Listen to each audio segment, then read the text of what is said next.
البدع والأهواء، أهل البدع العقائدية وأهل البدع السياسية.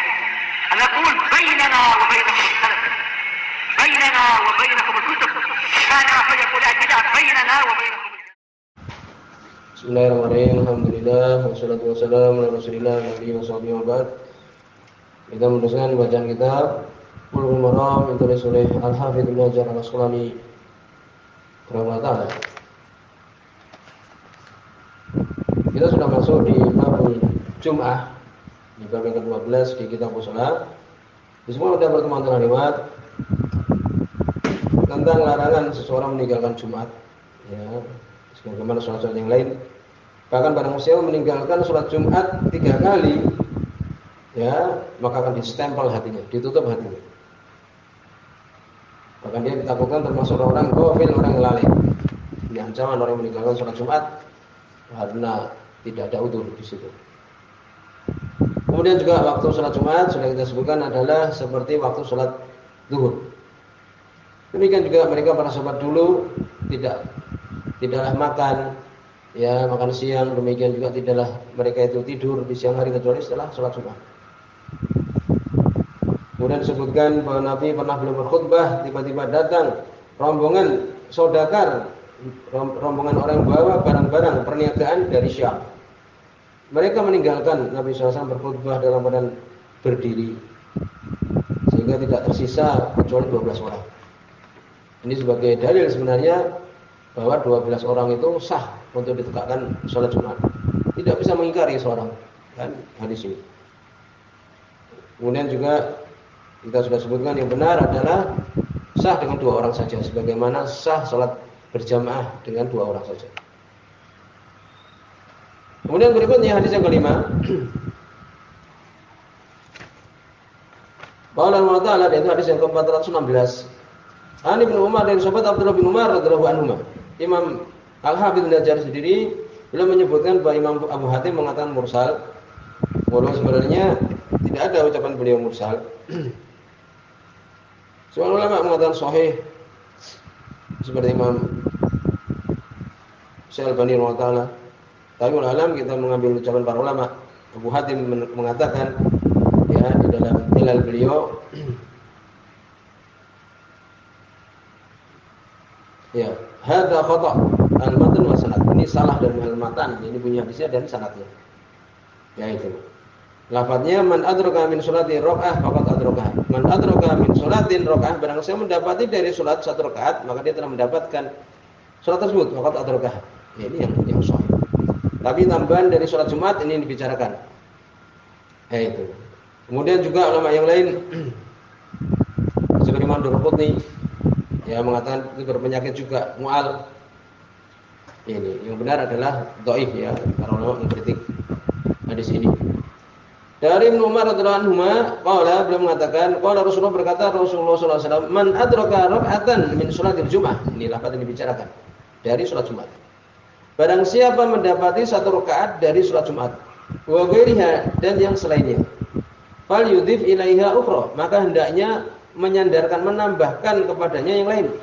Jadi kalau ada orang mendapati imam sudah rakaat yang kedua sholat Jumat ini, dia mungkin takbir kemudian kentut, ya, atau selesai khutbah, ya, dia tidur umpamanya, kemudian dia berwudu, kemudian dapati imam sudah rakaat yang kedua, ya, maka menambahkan dia yang lain. Jadi kalau imam salam tambah 1, kan itu.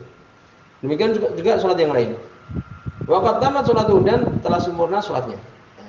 Jadi barang siapa yang dia itu mendapati 1 rakaat dari sholat Jumat, maka menambahkan 1 rakaat yang lain, sempurna sudah sholatnya. Nah, itu.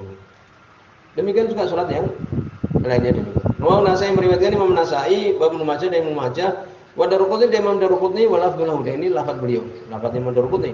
Wa isnadu sahih, dan sanadnya adalah sahih. Akan tapi qawwa Abu Hatim. Al-Imam Abu Hatim menguatkan irsalah, bahwa itu adalah mursal. Ini terputus. Jadi walam di sini ada isyarat juga bahwa para ulama sebagian mengkritik hadis tersebut.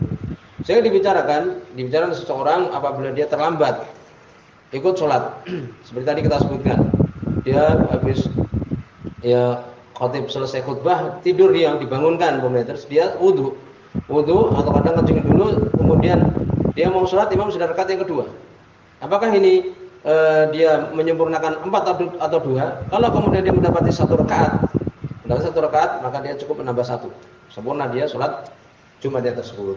Ya, demikian juga sholat yang lain. Sholat Zuhur umpamanya. Ini sudah kita bahas masalah ini. Maka dibicarakan walaupun hadis ini dhaif, ya, walaupun hadis ini dhaif, para ulama beramal dengan hadis ini. Sebagaimana hadis-hadis yang lain sudah disebutkan. Di situ ada hadis Abu Hurairah radhiyallahu anhu, ini sebagai sandaran kita. Bukhari Muslim. Nabi mengatakan man adraka raka'atan minas shalah, barang saya mendapati 1 rakaat dari salat, faqad adraka shalah, maka dia telah mendapati salat. Sudah, di sini jelas. Jadi dia mendapati imam ketika sholat Jumat ini tadi, dia bekerja sibuk, tidak bisa ditunda. Datang ke sholat Jumat ternyata khutbahnya cepat umumnya. Imam sudah rakaat yang kedua. Kalau dia dapat 1 rakaat, maka dia mendapatkan sholat tersebut. Jadi tinggal menambah 1, tidak perlu menambah 3. Jadi tidak perlu dia kemudian menyempurnakan sholat zuhur, tidak. Yaitu. Dan dibicarakan para ulama, sebagian mengatakan bahwa sholat Jumat itu didapat dengan khutbah. Paham? Ini ucapan tahu, sebagian juga yang lainnya.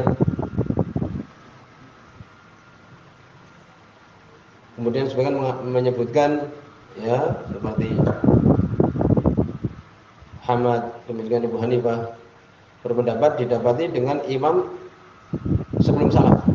Jadi mendapati imam ya tasyahud akhir belum salam, berarti dia dapat sholat Jumat itu. Jadi disempurnakan dengan 2 rakaat saja. Tapi yang benar adalah anal Jumat itu tudraku bi idraki rakaah. Sholat Jumat didapat dengan apa? Dengan dapat 1 rakaat. Hadis tadi ini yang menjadi patokan kita. Kalau kita mendapati imam ya dalam keadaan ya rakaat yang kedua, kita dapat 1 rakaat, maka kita sempurnakan sholat Jumat saja. Yaitu. Tapi kalau kita dapati imam mau salam, maka bagaimana ini? Maka ulama merujih bahwa dia melakukan sholat zuhur. Paham? Gitu. Soal Ibnu Rajab rahimahullah taala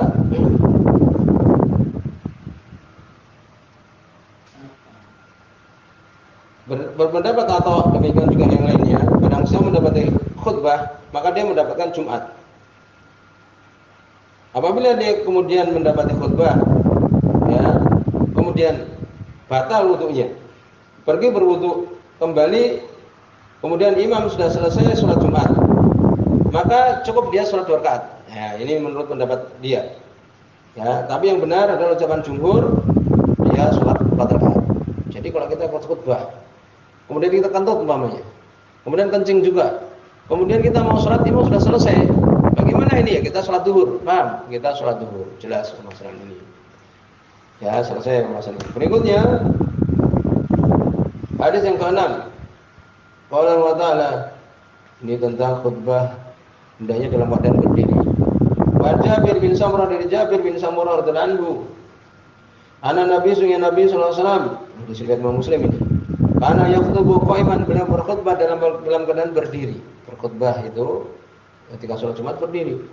Tsumma yajlisu, kemudian beliau duduk di antara 2 khutbah. Tsumma yaqumu, kemudian beliau berdiri lagi. Fa yakhutubu qa'iman, kemudian beliau berkhutbah dalam keadaan berdiri. Faman naba'aka, barang siapa yang mengabari engkau annahu kana yakhutubu, sungguh beliau sallallahu alaihi wasallam berkhutbah jadi dalam keadaan duduk, faqad kadzaba, maka dia telah berdusta. Akhrajahu Muslim, mengeluarkan Imam Muslim. Ya. Di situ ada riwayat khataba Rasulullah qa'iman Abu Bakar wa Umar wa Utsman. Ini Nabi khutbah berdiri, demikian juga Abu Bakar, demikian juga Umar, demikian juga Utsman. Wa awwalu man jalasa 'ala al-mimbar Muawiyah. Dan yang pertama kali berkhutbah dalam keadaan duduk adalah Muawiyah. Semua dari riwayat yang lain, anna Muawiyah inama khataba qa'idan. Hanyalah Muawiyah bin Abi Sufyan radhiyallahu anhu berkhutbah dalam keadaan duduk, lama kasra syam batnihi wa lahmihi, ketika banyak lemak perutnya, ya, demikian juga dagingnya. Ketika sudah berat, karena dia berat, khutbah dalam keadaan berdiri, akhirnya duduk dia berkhutbah. Ya itu. Maka dibicarakan para ulama tentang masalah ini. Bagaimana berkhutbah? Ya dia dalam keadaan berdiri. Ya.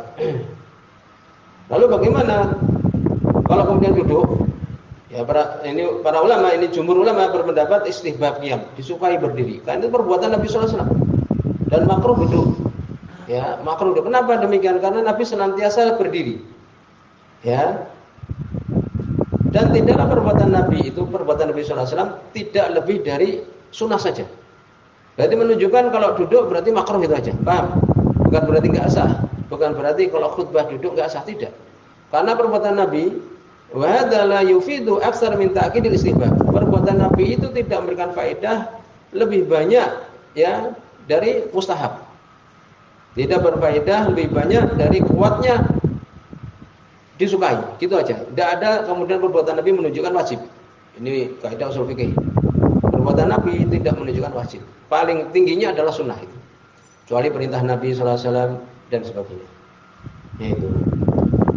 Lalu bagaimana hukum berikutnya duduk di antara dua khutbah? Yaitu sunnah. Ya, itu adalah sunnah sebagaimana pendapat jumhur ulama. Jadi hukum berkhutbah dalam keadaan berdiri adalah sunnah, duduk adalah makruh. Selesai pembahasan ini. Berikutnya tentang pembahasan apa yang diucapkan ketika khutbah dan bagaimana seorang itu berkhutbah ketika sholat Jumat. Qala Rasulullah wa Jabir, dari Jabir bin Abdullah radhiyallahu anhu, dari sahabat Jabir bin Abdullah radhiyallahu anhuma. Imam Muslim ini.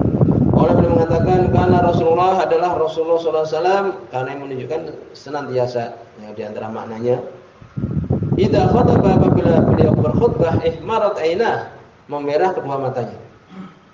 Wa ala sawtuhu, dan mengangkat suaranya. Suaranya tinggi. Alhamdulillah sekarang ada mikrofon ya, kadang seseorang teriak-teriak itu mengangkat suara dengan mikrofon lebih kuat mikrofon, walaupun dia tidak keras tapi dengan mikrofon itu lebih kuat dari berteriak-teriak kan itu. Yang kita lihat ketika adzan itu.